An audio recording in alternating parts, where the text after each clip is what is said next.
All right, let's start talking about gray whales. And I got to make sure it's not muted this time. Gray whales and how they're suffering catastrophic population declines over the past 3 years, or 4 years. In 2019, their population side along the Eastern Pacific, so along the west coast of North America, they were at 20,500 individuals. They are now, as of 2026, or in 2023, actually, they went down to 14,526 individuals. So a nearly 30% decline over 4 years. And they continue to decline because in 2026, there have been 145 dead whales that have been stranded along the Pacific.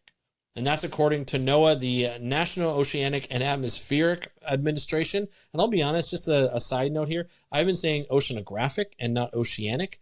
And I don't know what's right. I think it's oceanic. Let me know in the comments if I'm wrong or if I'm right. I would love to hear your thoughts on this because I think that's always interesting to know if you've been saying a word wrong this entire time. I say NOAA most of the time. Most people know it as NOAA, and that's okay. But essentially, we're going to cover these gray whales. We're going to cover what they do, why they're declining so much, and why it's kind of scary and why we need to do something about it. Now, just for going back in history, they were hunted for about a century in the whaling days, so their population went down quite a bit. They were added to the Endangered Species Act, where they brought up their population. And in 1994, they took them off the endangered species. And when they take them off, we're going to go into the Endangered Species Act in just a moment, in a little bit at the end of this story.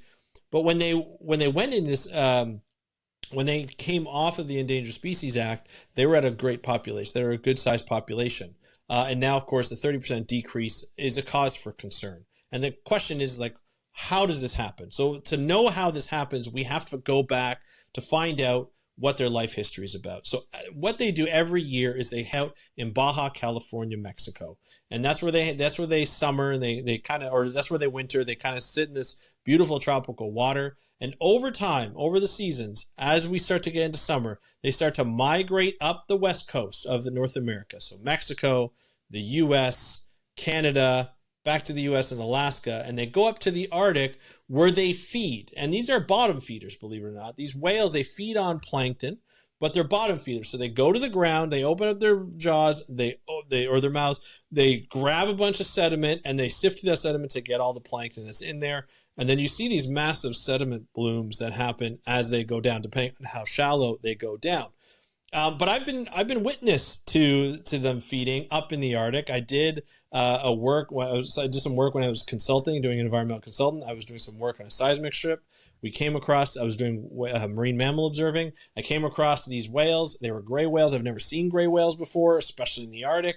And we got to watch them feed for a lot of times. They were breaching. They were having some fun, but they were actually going down. You saw the bubbles as they went down, the flukes going down.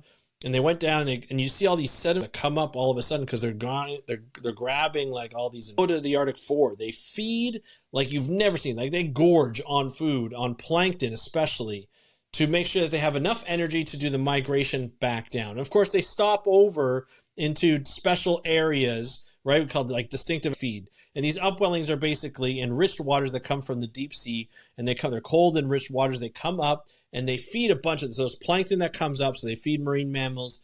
They'll feed seabirds. The other fish will go and feed on them, like anchovies and sardines, and they'll feed on them. And then bigger predatory fish come in to feed on the anchovies and sardines, and other sharks will come in to feed on those big fish. And then all these marine mammals, sea turtles, seabirds, everything is there. And it's kind of a cool place to kind of hang out and watch if you're able to do so. And you see them on documentaries and so forth. But it's a really cool area. And they get to go, hey, you can hear me now. That's awesome. I'm so happy you can hear me. Appreciate you watching again. I appreciate your patience. And so, yeah, so when you go down and you start to see these animals migrate up and down, they have all this energy. They can migrate back and forth because they've gorged up in the Arctic on this food, and they can go up and down as part of their life history, as part of their migration pattern. But here's the problem. Nowadays, the timing is actually important. So as they go up to the Arctic, they time the plankton bloom. So as ice recedes during the spring in the Arctic, in normal situations, the plankton will bloom, they will die, they will fall to the bottom, and then they get grabbed in the bottom by these marine mammals and other benthic organisms, of course.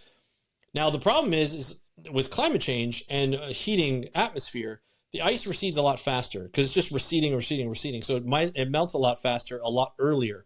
The whales aren't there in time to get a lot of these plankton. So they miss the major bloom and the major die-off, and they may not be able to get as much energy they need in the food that's there, that's present there when they get there. So either they change their migration timing, or they die, or they don't get enough energy. And so they can die on the way back, or from just being emaciated, move out of the way of ships. They don't have the energy to move out of the way of fishing gear if they get entangled, or they don't have the energy to try and ward off those things. You know, when you get stuck in fishing gear and you have like lines that kind of hit you along the pectoral fins, those dig in to their pectoral fins and like right where it meets the body, they get cuts, it gets infected, they could die from that. If their energy system is not up, they can't fight off any kind of infection or anything like that, and their chances of dying, their risk of dying is a lot more than it would be if they were fully available. And so that's a problem, right? So you want to make sure that that these animals can feed, but they're not feeding well,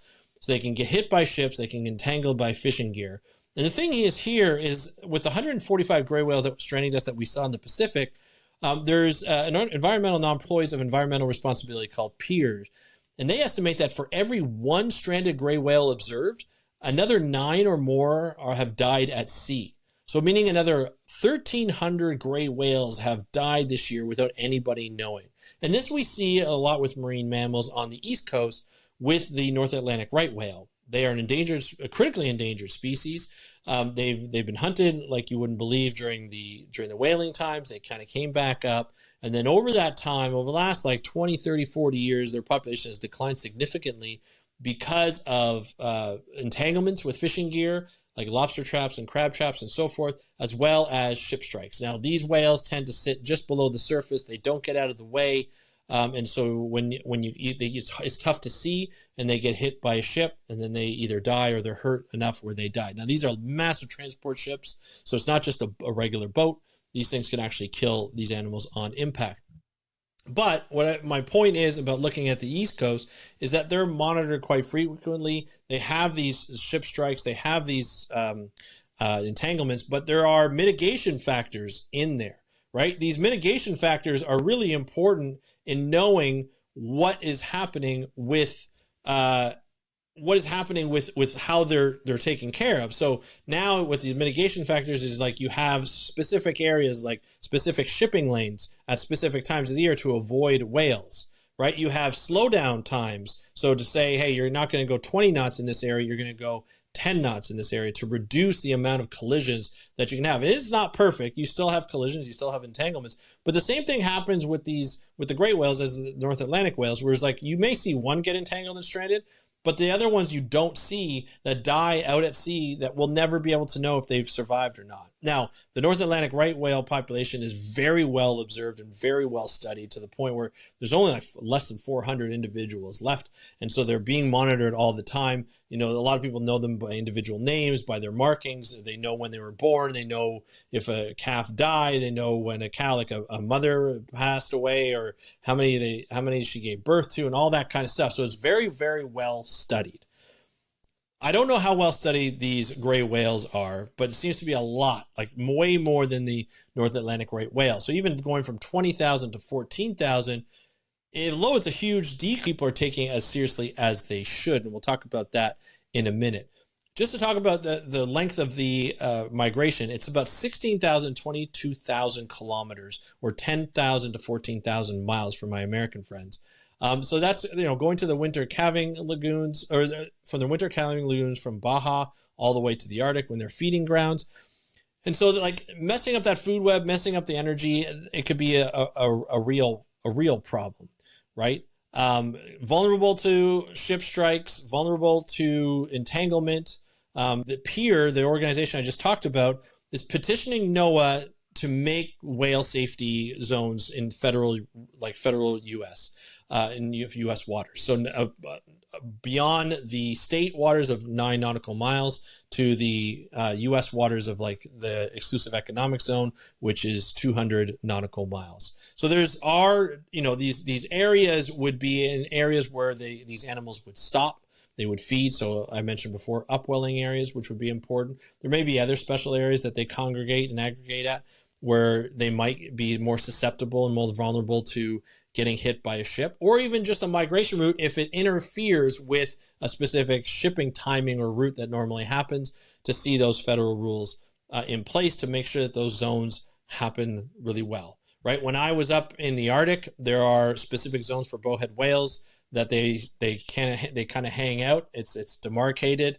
And every year it changes. So there's flyovers, and Department of Fisheries and Oceans in Canada look it over and say, hey, yeah, this area here, if you're going to do any kind of seismic survey, you're going to want to turn off your instruments if you're in this area, because there's more than likely going to be a whale at some point in time in this area. We'll let you know if they leave, and then you can turn it back on.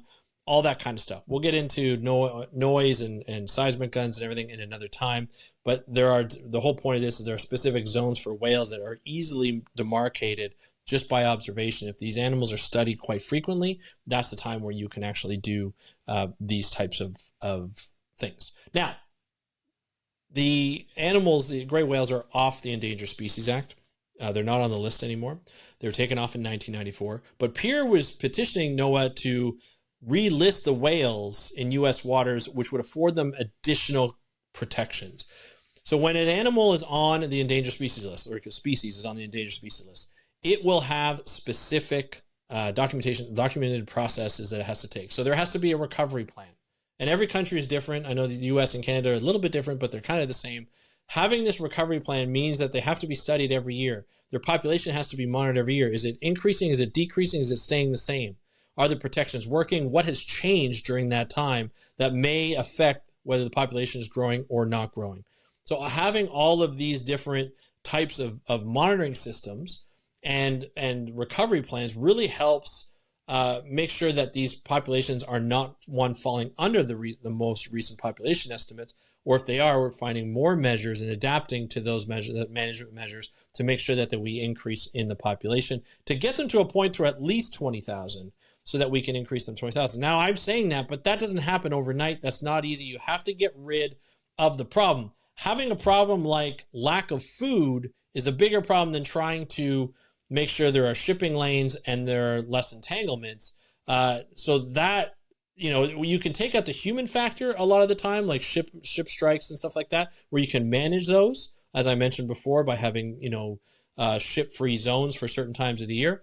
But not having enough food because of things like climate change and rapid melting and timing, that's more of a problem than it normally is. So we have to be careful with that. So the fact of trying to get them back on now, these endangered species, because of the 30% drop, is a little harder than not, because a NOAA spokesperson named Michael Milstein told Alaskan Public Media, KTOO, that the agency would only consider it an unusual mortality event if the reason for the whale's death is new. And he said, at this point, strandings have continued, but all indications are that the causes remain the same. And they say it's ship strikes is what they're saying. So that's disappointing, because we know that a lot of the problem is the lack of food that's up in the Arctic. So how are we going to do it? It seems like it's something new. I don't know if that's what it considers, but that is a problem. So until we reduce climate change, which would reduce the melting, we're going to have problems with gray whales along the Pacific, or along the west coast of North America, or in the eastern Pacific, to be able to survive because of this lack of food, unless they adapt by going up earlier to the Arctic rather than later than they normally do. So that's where this story ends. I'd love to hear your thoughts. Let me know in the comments.